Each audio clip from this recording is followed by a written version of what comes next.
You're a private tutor, and your student is wildly trying to set you up with everyone he can think of, except for that notorious younger uncle of his. Even your student keeps warning you over and over to stay away from him, saying that just one look from the guy is enough to scare someone so badly their knees give out. Still, you fall head over heels at first sight for that perfectly sculpted face. And when you later discover a photo of you sitting by his bed, you secretly swoon, only to find out it's just the stock photo that came with the cheap frame he bought online. And even when he adds you on WeChat and pins your chat, it's only so he can contact you more easily about makeup lessons. But just when the embarrassment gets so bad you're ready to move out overnight, he blocks your door and says the one thing that makes your heart stop. The kid I tutor is ridiculously outgoing and has made it his mission to find me a boyfriend. He went through every photo of his single relatives on his tablet, introducing them one by one except for one person. "Not this one," he said. "My uncle's way too scary. He's all muscle and looks terrifying, and his voice is so low it gives you chills." I quietly swiped back to that photo, staring at that unfairly handsome face. I couldn't help blurting, "No, this one is absolutely my type." Adam, a third grader, pulled an indescribable face. He glanced at the man on the screen, then stubbornly swiped forward a few pictures. "Miss Bell, you don't like my gentle doctor cousin?" I shook my head. "What about my sunny, outgoing cousin?" I shook my head again. Adam looked utterly defeated. "So it has to be my scary, stone-faced uncle." From his tone, it was obvious this uncle wasn't exactly his favorite person. I stole another glance at the photo on the tablet. Sharp brows, bright eyes, a straight high nose. Striking features, he looked like he'd been built from a 3D model. On top of that, he was clearly a deep-voiced, muscle-bound guy. Seeing how mesmerized I was, Adam let out a dramatic sigh. "Miss Bell, you look like you're about to crawl right into the tablet." My cheeks flared hot. I fumbled to lock the screen and, trying to cover it up, tapped him on the forehead. "What on earth is going on in that little head of yours all day?" "Miss Bell, I don't like anyone," he said solemnly. "I was just messing with you." Our lesson time was up, so I immediately started packing my things to head home. Adam insisted on walking me out. His mum couldn't talk him out of it, and finally agreed to let him escort me downstairs. The second we stepped into the elevator, he started bad-mouthing his uncle. "Miss Bell, you can't let my uncle's looks fool you. He's super, super mean. Every time he glares at me, my heart stops beating. You're so sweet and nice. You can't do this to yourself." He went on and on, talking non-stop all the way out of the building. I was just about to cut him off when a deep voice sounded behind us. "Adam, what are you saying?" I could literally see the fear wash over his face the moment he heard his name. He instantly grabbed my sleeve and ducked behind me. I turned around. Not far away stood a man in a windbreaker, looking almost exactly like the photo. I knew at a glance this had to be Adam's infamous uncle. I quietly looked him over from head to toe. Adam hadn't lied. His voice was deep, and he was definitely all muscle. He walked up and stopped in front of me, gave me a brief glance, then shifted his eyes to the small figure hiding behind me. "You've got the guts to talk but not to own up? Is that what I taught you?" "Yeah, definitely scary," I thought, feeling Adam's grip on my sleeve tighten and tighten. In the end, he gave in, let go of my sleeve, and shuffled out from behind me, head drooping like a wilted eggplant. "Sorry, Uncle. I shouldn't have said behind your back that you're scary and not good enough for Miss Bell. This kid, he could have apologized without dragging me into it." That one sentence successfully caught the man's attention. The look he gave me was way too intimidating. His stare made my skin prickle, so I hurried to introduce myself. "I'm Adam's tutor, Isabel." "Jason," he replied flatly, like he had zero interest in saying anything more to me. I nudged Adam toward him, desperate to escape. "Adam, I'm heading home. Don't walk me any further. Go back with your uncle." Standing beside Jason, Adam looked at me with the saddest puppy dog eyes. He was already adorable. Like this, he was almost lethal. Unfortunately for him, there was nothing his teacher could do. I forced myself to ignore that look and bolted without looking back. I rented a small place near the school, and by the time I got home, the sky had just gone dark. After a shower, I collapsed onto the bed and drifted off without realizing it. Early the next morning, loud banging on my door yanked me out of sleep. Half awake, I staggered over and opened it, annoyed only to see no one there. I was about to slam it shut, thinking it was some prank, when a familiar voice floated up from below. "Miss Bell?" I looked down, Adam was staring up at me with wide, desperate eyes, like his world had just ended. Did you really get together with my uncle? Are you my aunt now? What on earth was he talking about? Seeing him jolted me fully awake. I crouched down, took his hand so we were eye to eye, and asked anxiously, "What are you doing here? Where's your mum?" Still in shock, Adam answered me honestly. "She just left. She's busy today, so she dropped me off at my uncle's place." I was getting more and more confused. "Then why are you standing at my door?" Adam blinked his big eyes at me and said, deadly serious, "This is my uncle's place. Miss Bell, are you already living with my uncle? Do my cousins really not have any chance at all now?" What kind of nonsense was that? Before I could sort anything out, his eyes were already filling with tears. He looked utterly devastated. Woo woo! How can my uncle be like this? He's not giving anyone else a chance. He was sobbing his heart out, tears streaming down his face, and I had no idea what to do. All I could manage was to use my sleeve to wipe his cheeks. Halfway through, a shadow suddenly fell across us. Someone grabbed Adam by the back of his collar and lifted him out of the way. "Your uncle's not dead yet. What are you bawling about?" Jason stood there in home clothes, the lines of his arm muscles clear, his abs faintly visible. He frowned as he ruffled Adam's hair. Faced with him, Adam wanted to cry, but didn't dare. Standing off to the side, hiccuping silently, I pushed myself up from the floor, and a wave of dizziness hit me. My vision swam, and I stumbled forward. Damn this low blood sugar. Just when I thought I was going to hit the ground, a pair of arms yanked me into a solid chest. When my head finally cleared, I looked up and caught sight of the tips of Jason's ears, faintly red. Once he saw I was fine, he let go of me right away. I mumbled an embarrassed thank you. Off to the side, Adam couldn't hold back a little sniffle, looking for all the world like a fan watching his favorite couple go canon. Jason patted him on the head and said in that deep voice, "You woke her up at the crack of dawn. Apologize." Dragging his feet, Adam shuffled over, lips jutting out. "Sorry, Auntie," he muttered. Talk about dropping a bomb. I hurriedly took 2 steps back and cut in. "I am not your aunt." Adam stared between the two of us, totally lost. "Miss Bell, aren't you living with my uncle?" "Who said that?" I shot back instantly. Jason stood off to the side looking like he couldn't believe this kid. "Idiot," he muttered, flicking Adam on the forehead. "You knocked on the wrong door." Only then did it click for Adam. He broke into a huge grin. "So my cousins still have a chance?" Matchmaking really had gone to this kid's head. "Tsk. Did you apologize? Or are you just here talking nonsense?" Jason said, sounding a little impatient. Under his uncle's terrifying authority, Adam finally apologized to me properly. Once he was done, Jason gave me a brief nod and marched him into the apartment across the hall. Jason was not someone you wanted to mess with. We'd only met twice, but I'd already figured that much out. No wonder Adam was so scared of him. If I were the kid, I'd be scared too. I just finished washing up and was about to start cooking when my phone buzzed twice on the table. I picked it up to find several voice messages from Adam. "Miss Bell, my uncle's off the market. I think he likes someone already. I don't know who's so unlucky she has to be my aunt, but being my sister-in-law would be pretty great. You want to think about it?" The little brat still hadn't given up. Biting back a laugh, I texted him back. "Mention your cousins one more time and I'm cutting your break in half next lesson." Adam went quiet. I thought he'd finally settled down.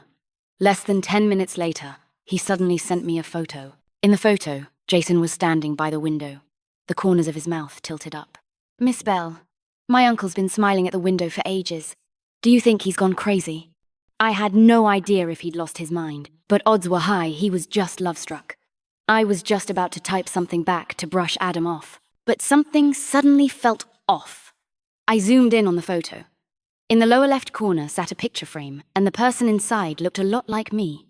I stared at it over and over, stunned, then even opened my own gallery to double-check. It was just a photo of my back, but after comparing them, I was almost certain it was from that photo shoot I did 2 years ago as a favor to a photographer friend. I was both Adam's tutor and purely by coincidence Jason's neighbor, and he had a photo of me at home. With all the romance novels I've read over the years, a bold guess formed in my mind, but I didn't dare confirm it. So I made a post online and described the whole situation from start to finish. In just an hour, replies flooded in. The tone varied, but they all said pretty much the same thing. Classic secret crush behavior. He totally likes you. The nephew is just part of his plan. My brain is flashing through 100 novels right now. Reason told me to stay calm, but the corners of my mouth kept lifting. No matter how cold a woman is, she'll smile if she finds out a handsome guy might be crushing on her. Still, despite what my heart wanted to believe, I stayed cautious. What if this was all one big misunderstanding? There wasn't enough evidence, so I needed further confirmation. And just as I was worrying about how to get another look at that picture frame, the perfect opportunity fell right into my lap. Adam invited me to lunch at his uncle's place. Miss Bell, my uncle already made lunch. He told me to invite you. I originally wanted to play it cool, but Adam was determined to sabotage us. Miss Bell, you don't have to come if you don't want. My uncle's cooking is pretty good, but his temper sucks. He's nothing compared to my cousin. The moment I heard that, all my pretend restraint flew straight out the window. When I arrived at Jason's place, he was wearing a black t-shirt and an apron. My brain short-circuited on the spot. Adam enthusiastically dragged me around, giving me a full house tour from the bedroom to the bathroom. He showed me everything, except the balcony. I was anxious, but I didn't let it show. Adam kept rambling on and on. My uncle's place is pretty boring, honestly. But my cousin's home is totally different. He has tons of toys. That cousin really was getting way too many mentions. After Adam complained about his uncle for the 101st time, he finally brought me to the living room. The picture was definitely me, just low resolution. Like it'd been stolen from somewhere. Even more breathtaking than the photo, though, was the food. A whole table full of my favorite dishes. I sat across from him. He looked like he had something to say, hesitated for a few seconds, then finally opened his WeChat QR code. Adam's parents have both been busy lately, so tutoring will be held at my place from now on. If anything comes up, you can contact me directly. His eyes darted away. He clearly didn't dare look at me. I scanned the code. Right as I hit accept, I noticed out of the corner of my eye that Jason pinned my chat to the top. Pinned it to the top. How was I supposed not to overthink something that intimate? I held in my smile. Jason's face didn't twitch. Only Adam frowned deeply. His expression made me laugh. I couldn't help asking what was wrong. He snuck a glance at Jason, then whispered, "Isn't this how people catch feelings after spending time together?" He was too honest. I shouldn't have asked. Now look awkward. Jason shot him a look, brows tightening. "Stop watching so many soap operas with your mom." Adam pouted, not convinced. "Uncle, you should watch stuff like that. Otherwise, who's gonna like someone as cold as you? My mom says girls all like gentle, sunny guys." Then he looked up at me, heartbroken, and added, "Except Miss Bell. She doesn't." Enough. I said enough. Jason glanced at me the moment he heard that, something like uncertainty flickering in his eyes. I forced an awkward smile. What could I say? I just like handsome men, that's all. After lunch, I got up to leave. Adam tried to walk me out again. Jason gave him a glare. "You need to escort her for the 3 steps it takes to reach the door. What are you trying to prove? You don't get it.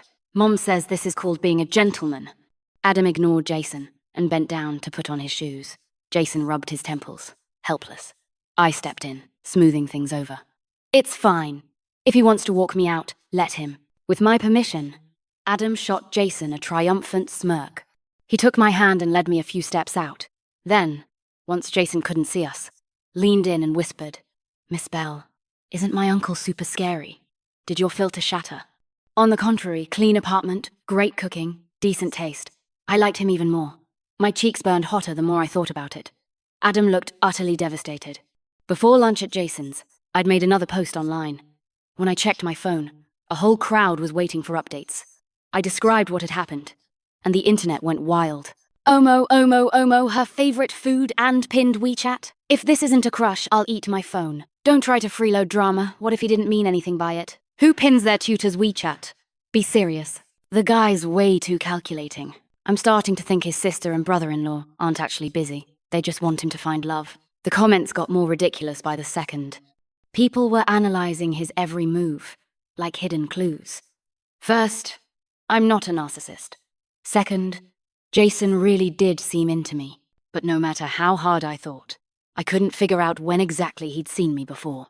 I wasn't even from this city, and we weren't the same age. How could he possibly have developed a crush on me? While I was still overthinking it, a text popped up on my phone. "Do you have time tomorrow? Can you tutor Adam?" I frowned. Adam's schedule is twice a week. Tomorrow is a rest day. He replied instantly. I know. Let's make it 3 times a week. His grades dropped too much recently. Impossible. I'd seen his grades just days ago. They were perfectly stable. Oh, I got it. An excuse.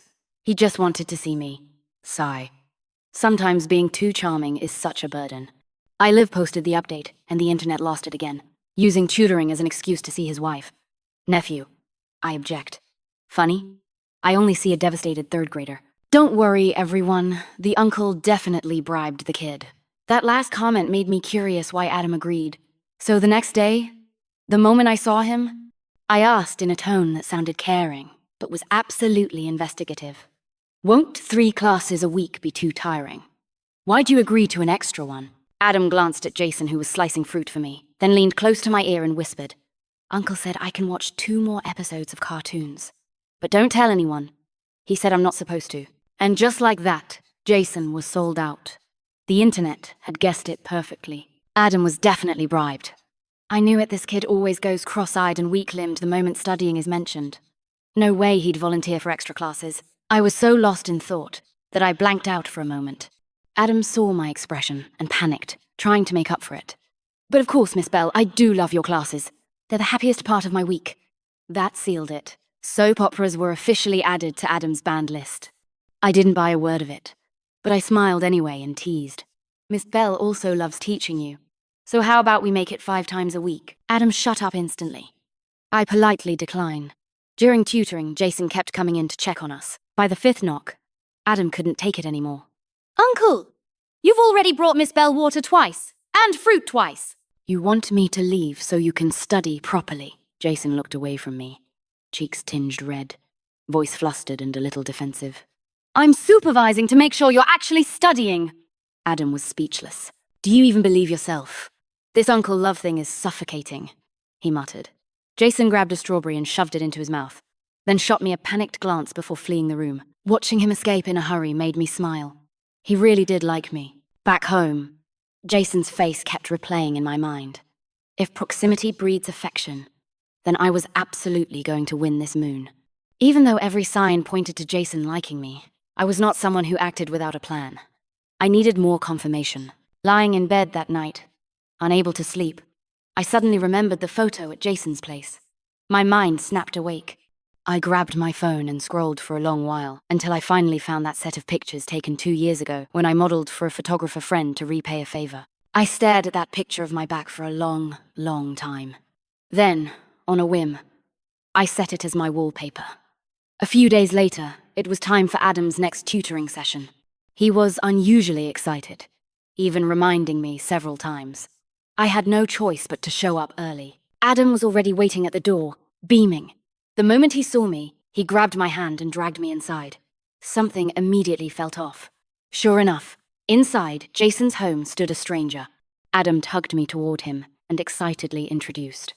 Miss Bell, this is my cousin Kyle, the sunny, cheerful one with tons of toys I told you about. When Kyle saw me, he introduced himself very politely, and I smiled back at him.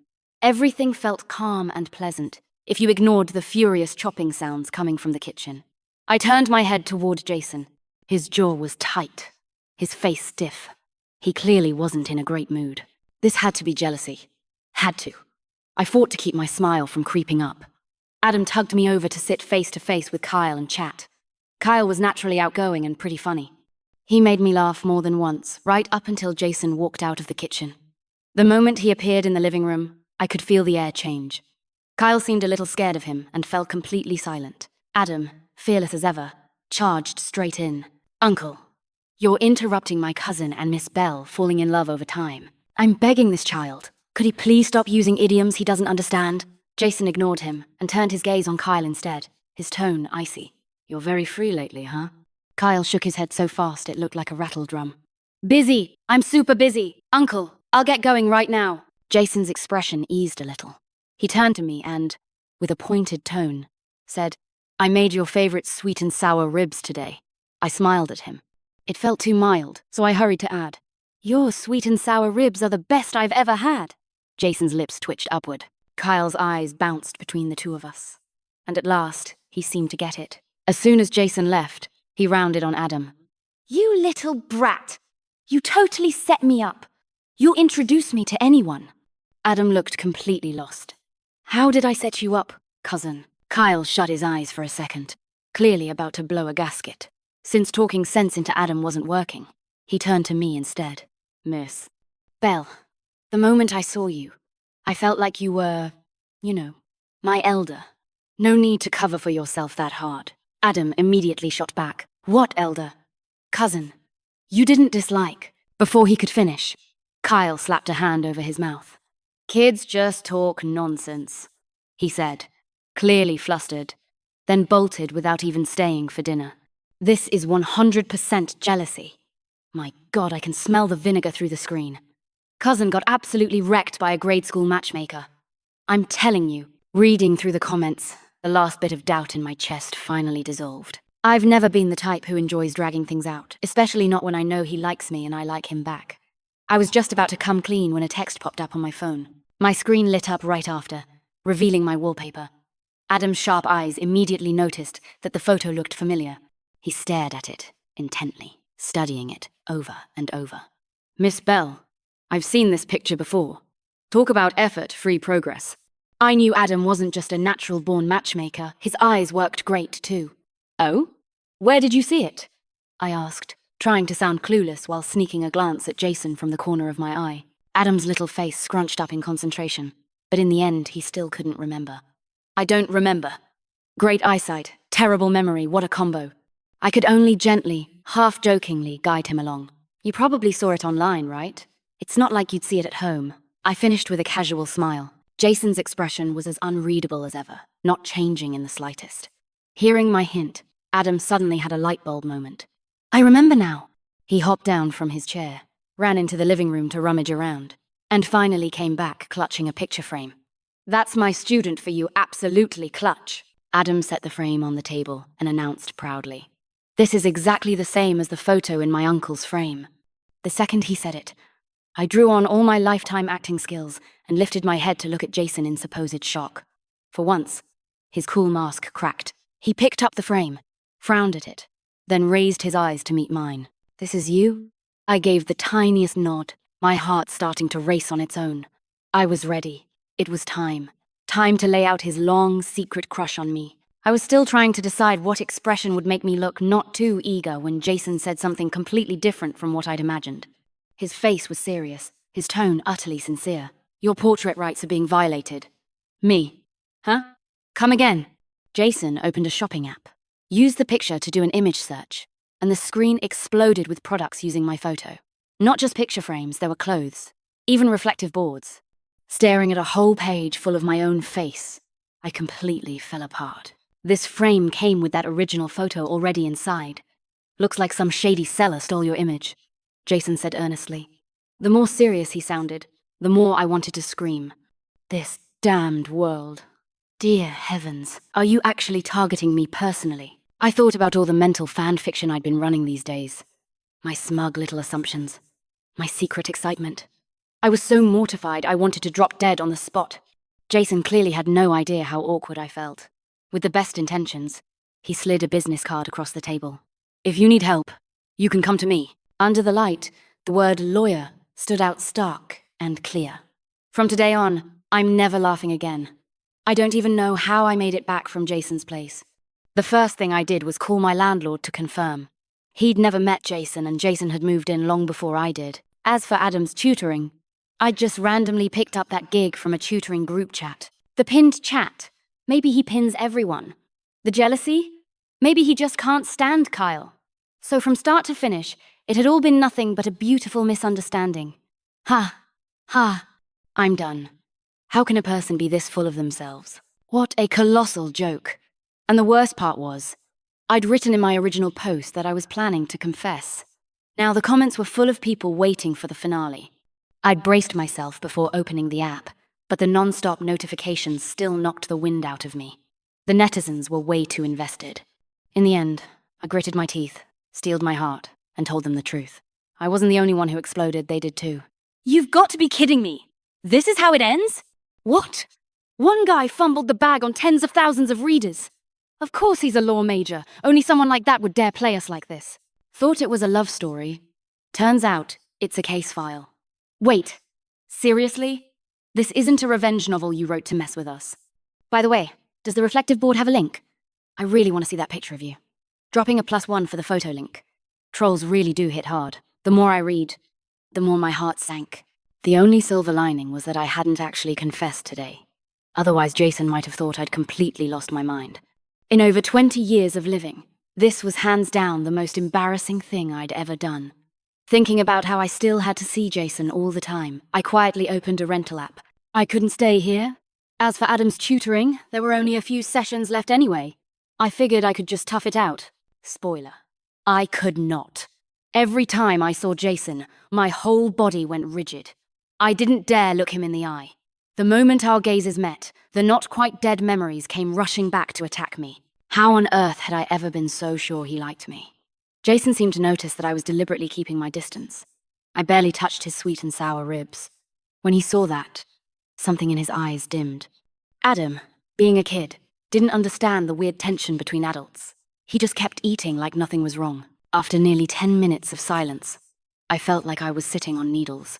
I finally blurted out to Jason, "I've been thinking, maybe it's better if I don't trouble you to cook anymore. I can just eat at home." As I said it, our eyes met, and I clearly caught the flash of shock and disappointment in his. Jason finally couldn't hold back.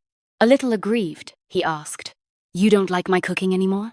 I don't know why, but even though he said cooking, it felt like he was really talking about himself.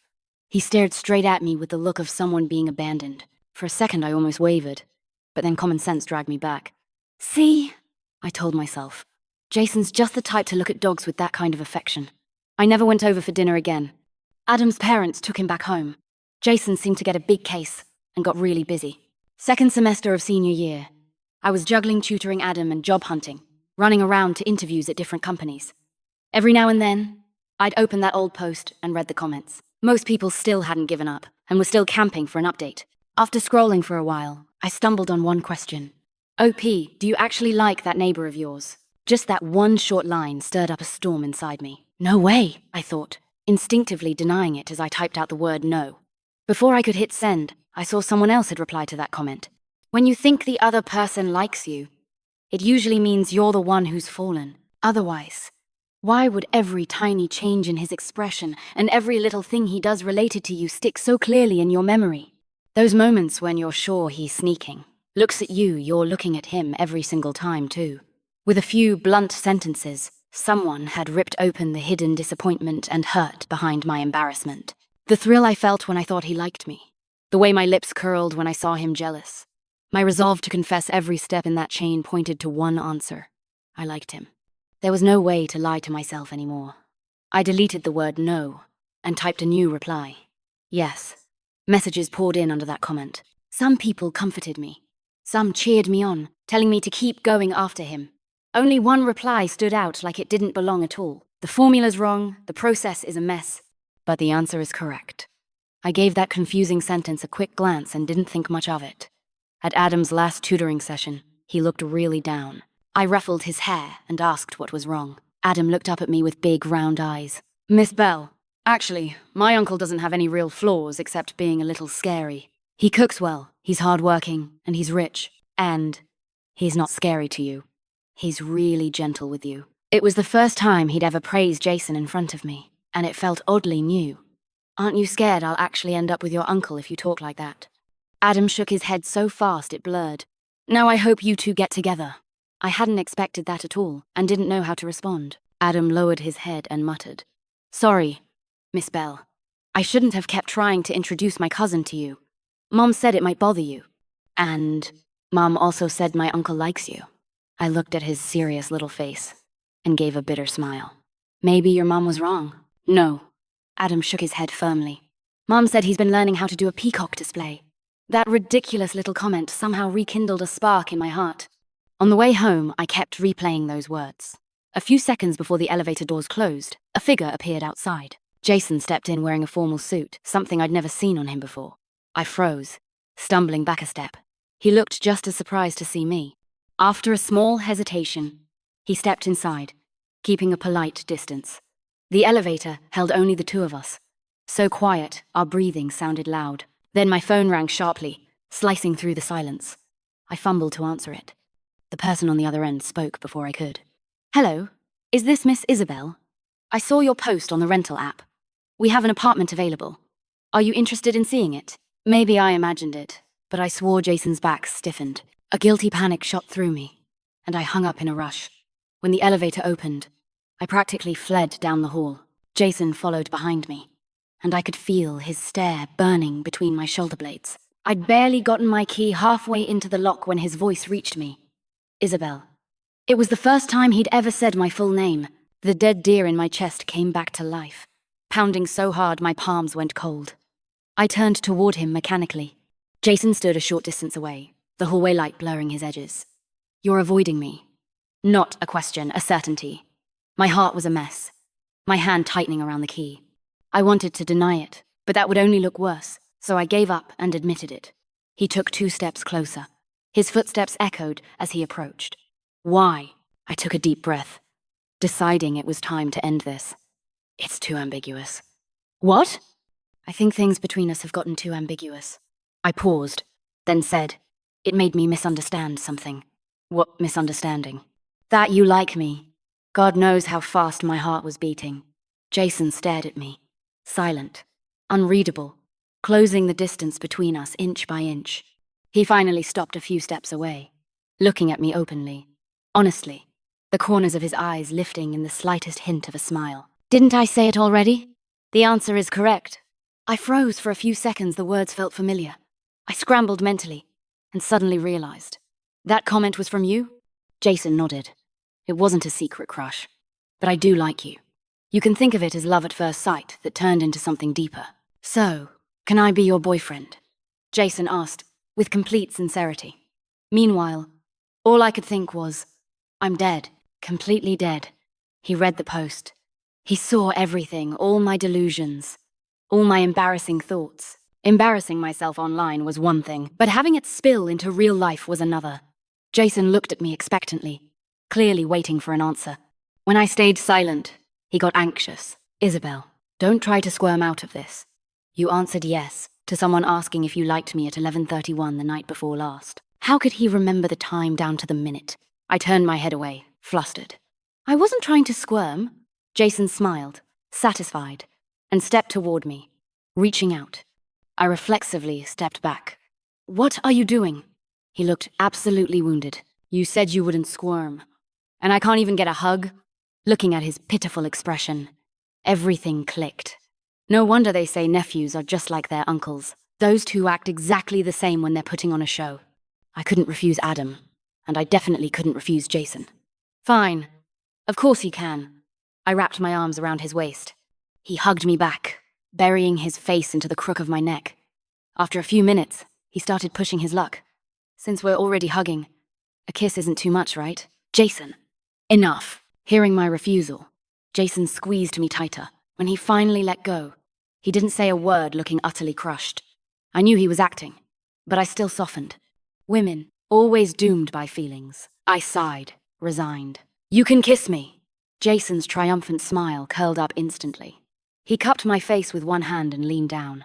I clutched the lapel of his suit jacket, nervous. After the kiss, he pulled me into another hug. "Make sure you handle the important stuff when you get home," Jason murmured. "What important stuff?" "Let the internet know we're together." Jason and I were official now. The happiest people about it? The netizens. "I'm crying you two messed with us, but fine. I forgive you." "I knew he liked you." The second happiest was Adam. I don't know who told him what, but he now fully supported me and Jason being together. "Miss Belle, since you're with my uncle now, does that mean I don't have to be scared of him anymore?" After I said yes, he immediately started provoking Jason. "Uncle, did you hear that? You better be nice to me or I'll go complain to Auntie." "Oh, really?" Jason was completely unfazed. "Before you complain, I've already told your mum you've been secretly watching soap operas at home." Adam was horrified. He pouted at me. "Auntie, look at him." I looked. He was very handsome. Adam finally realized Jason and I were on the same team. The betrayal hit him hard. He sulked in a corner, tiny back turned to us in stubborn silence. I couldn't help laughing. Jason, when you're angry, you look exactly like him. Jason twitched at the corner of his mouth. No way. I don't look like that little brat. Oh, really? I shot him a mischievous smile. I just found out Kyle and I go to the same university. Total coincidence. And we're even in the debate club together. Jason's face fell immediately. He forced out 3 words through gritted teeth. What a coincidence. Then he grabbed a chair and sat right down next to Adam. One big, one small, anyone could see they were both sulking from the back alone. The picture frame that used to sit in the living room had been moved onto Jason's nightstand. In its place was the potted asparagus fern we picked out together. I snapped a photo of it, then walked over to coax the 2 grumps. At the end of spring, I finally knew for certain. He didn't seem to like me. He absolutely did.